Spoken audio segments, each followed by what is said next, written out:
नमस्कार, आप सभी का हमारे चैनल जय गुरुदेव उत्तराखंड पर एक बार फिर से बहुत बहुत स्वागत है। आशा करते हैं कि आप और आपके परिजन सभी स्वस्थ होंगे। इसी कामना के साथ बढ़ते हैं आज के अद्भुत क्रमांक की ओर। आज का ये अद्भुत क्रमांक बहुत बड़ी समस्या पर आधारित है। बहुत से लोग इस समस्या से पीड़ित हैं कि जीवन में ना चाहते हुए भी व्यर्थ के विचार, व्यर्थ की सोच और व्यर्थ के कष्ट हम अपने जीवन में मानसिक तौर पर लेकर चल रहे हैं। आज इस समाज में बहुत से लोग इस परेशानी से जूझ रहे हैं। तो आज का ये क्रमांक आपको मानसिक चिंताओं से तो मुक्ति दिलाएगा ही, साथ साथ जीवन में आपको कभी भी मानसिक चिंताएं, पीड़ाएं कभी सताएंगे नहीं यदि आप ये आज का क्रमांक सुन लेते हैं। तो आइए बिना देर किए हुए बढ़ते हैं आज के अद्भुत क्रमांक की ओर। आज के इस आधुनिक युग में जीवन में चल रही समस्याओं के साथ साथ मानसिक चिंताओं से भी बहुत से लोग पीड़ित हैं। जीवन में ना चाहते हुए भी ऐसे व्यर्थ के विचार आ जाते हैं कि हम जीवन में उनसे कभी भी छुटकारा नहीं पा सकते।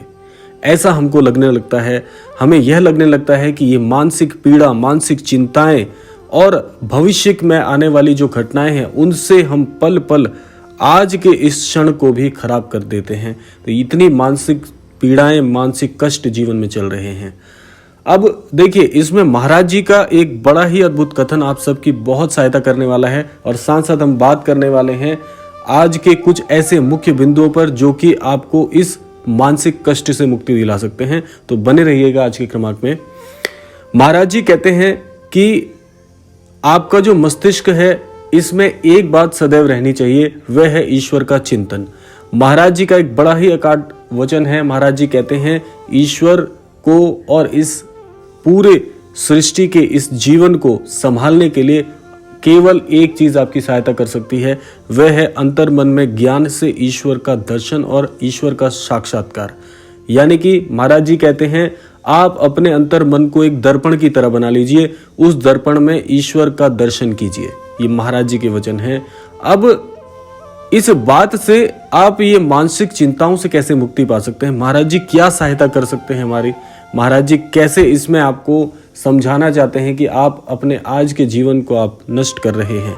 देखिए, आज ईश्वर का दर्शन जब हम करना चाह रहे हैं, लेकिन ईश्वर का दर्शन हो कैसे? जीवन में इतने कष्ट हैं कि कभी हमें ईश्वर के विषय में सोचने का मौका ही नहीं मिलता। आज जीवन में जो व्यर्थ के विचार हैं ये बड़े ही कष्टदायी बनते जा रहे हैं। अब देखिए, जीवन में एक बात आप याद रखिएगा, आप कभी नहीं सोचते कि जीवन में व्यर्थ की सोच आए, मस्तिष्क में व्यर्थ के विचार आए। हम सोचना भी नहीं चाहते तब भी परेशानियां हमारे मस्तिष्क में आती है। इसका सबसे बड़ा कारण क्या है कि आप भविष्य को लेकर बहुत चिंतित हैं और भविष्य को लेकर चिंतित जो आप रहते हैं, इसी कष्ट से व्यर्थ के विचार आपके मस्तिष्क में आते हैं। अब देखिए, मैं आपको कुछ ऐसे मुख्य बिंदु बताने जा रहा हूं जो कि इस विशेषांक का सबसे महत्वपूर्ण भाग है।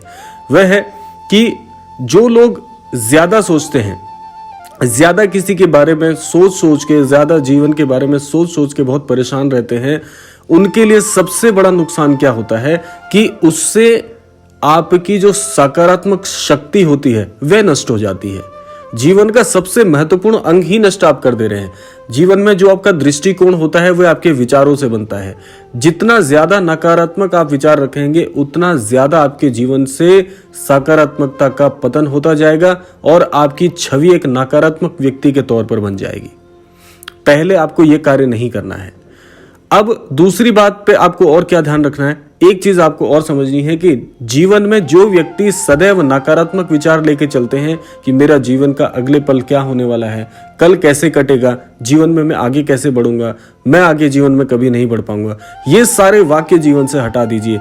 ऐसा करने से, ऐसे व्यर्थ के विचार लाने से आप नए अवसरों को प्राप्त करने में सदैव असमर्थ रहते हैं। सदैव आपके मस्तिष्क में एक संशय बना रहता है। अब देखिए, वे भी व्यक्ति वही होते हैं जिनके मस्तिष्क में ऐसे विचार आते हैं कि ये कार्य मुझसे नहीं होगा, ये कार्य बड़ा कठिन है, जीवन में मैं कभी आगे नहीं बढ़ पाऊंगा। इस तरह की जो सोच रख रहे हैं उससे एक कारण और हो रहा है कि एक तो पतन का कारण बन रहा है, जीवन में आपका सकारात्मक दृष्टिकोण नहीं है, साथ साथ में आप नए अवसर को हाथ में लेने से सदैव घबराएंगे। आपके जीवन में कोई नई योजना आती है, जीवन में कोई नया अवसर आता है, आप उसके लिए तैयार ही नहीं रहते। आप पहले ही कह देते हैं कि मुझसे नहीं हो पाएगा, ये बड़ा कठिन सा कार्य लग रहा है। तो ये आपकी सीढ़ी दर सीढ़ी जो आपकी सोच खराब होती जा रही है, ये उसके कारण हो रहा है। जीवन में यदि आपको कोई बड़ा लक्ष्य है तो उसके लिए एक बात आपको सदैव याद रखनी है कि बड़े लक्ष्य को प्राप्त करने के लिए बड़ी सोच, बड़े दृष्टिकोण और बड़े अवसरों की पहचान और उनको सुनिश्चित करना भी बहुत जरूरी है।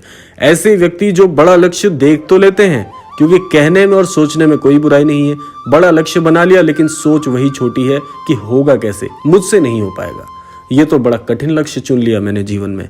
ये सारे वाक्य एक ऐसे व्यक्ति की पहचान बन जाते हैं जो सदैव पीड़ित रहता है स्वयं के अपने विचारों से। तो इसीलिए ये बात आपको बहुत ध्यान रखनी है।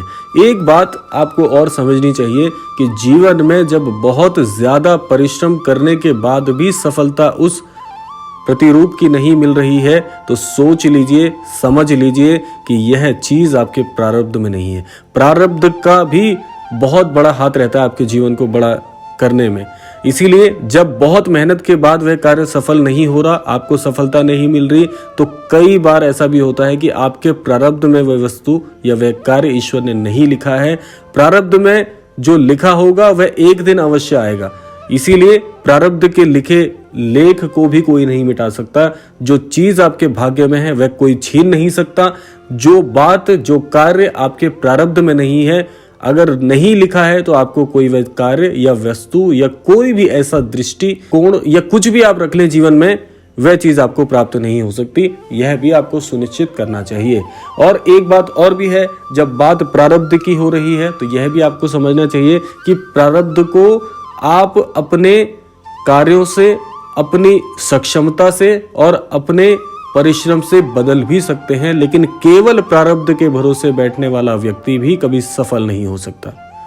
तो ये बात है प्रारब्ध की। बढ़ते हैं आगे। इसके अलावा जो जीवन में बीत गया, देखिए बहुत से लोग ऐसे होते हैं जो भूतकाल में बीती हुई चीजों को लेकर बैठे रहते हैं कि मेरे साथ ऐसा कैसे हो गया, मेरे जीवन पर ये कैसा, ईश्वर ने क्या रच दिया, मेरे जीवन को पता नहीं किसकी नजर लग गई। ये सारी जो चीजें हैं ना, उनको भी भूलकर आपको आगे बढ़ना है। एक बात ध्यान रखिएगा कि जो बीत गया उसे भूलकर नई शुरुआत करने की सोच भी सदैव तत्पर होनी चाहिए आपके मस्तिष्क में। सदैव वह भी तैयार होना चाहिए कि जीवन में आपको यह याद रखना होगा कि जब आप जीवन यापन के साथ साथ जीवन में आगे बढ़ने के लिए निकल पड़े हैं मार्ग में, तो कई बार अटकलें आएंगी, कई बार आप गिरोगे, फिर उठोगे, फिर गिरोगे, फिर उठोगे। तो इसीलिए गिरकर उठने के लिए भी एक सोच होनी चाहिए। यह नहीं कि जीवन में एक बार हार मान ली तो उसके बाद बैठ गए हाथ पर हाथ रखकर, ऐसा कभी नहीं होगा। इसीलिए जब भी जीवन में आपको परिस्थितियां नीचे गिराएं तो उठने का सामर्थ्य भी आपको पहले से तैयार रखना होगा, उसके लिए तत्पर रहना होगा। अब सबसे महत्वपूर्ण बात जो इस क्रमांक की है यह है, सबसे महत्वपूर्ण बिंदु यह है कि जीवन में चाहे कुछ भी हो जाए, जीवन एक खेल की तरह है। जीवन बहुत आसान है, इसको और कठिन मत बनाइए अपने विचारों से। जीवन में एक कार्य आपको हमेशा करना है, कैसी ही परिस्थितियां आ जाए जीवन में, मुख पर एक प्रसन्नता का भाव सदैव होना चाहिए। कष्ट में भी जो व्यक्ति मुस्कुराते हैं वे व्यक्ति बहुत बलवान होते हैं, अंतर मन से भी, मस्तिष्क से भी, भावनाओं से भी और आध्यात्म से भी। इसीलिए मन को सदैव प्रसन्न रखना है, कभी भी विपरीत परिस्थितियों में घबराना नहीं है, क्योंकि प्रसन्न रहने से आप आज और इस क्षण को जो अभी चल रहा है उसको भविष्य की चिंताओं से नष्ट ना कर दें, क्योंकि कल जो होना है वह तो आपके कर्मानुसार आपको दिखने ही वाला है, लेकिन कल जो होने वाला है अभी हुआ नहीं है।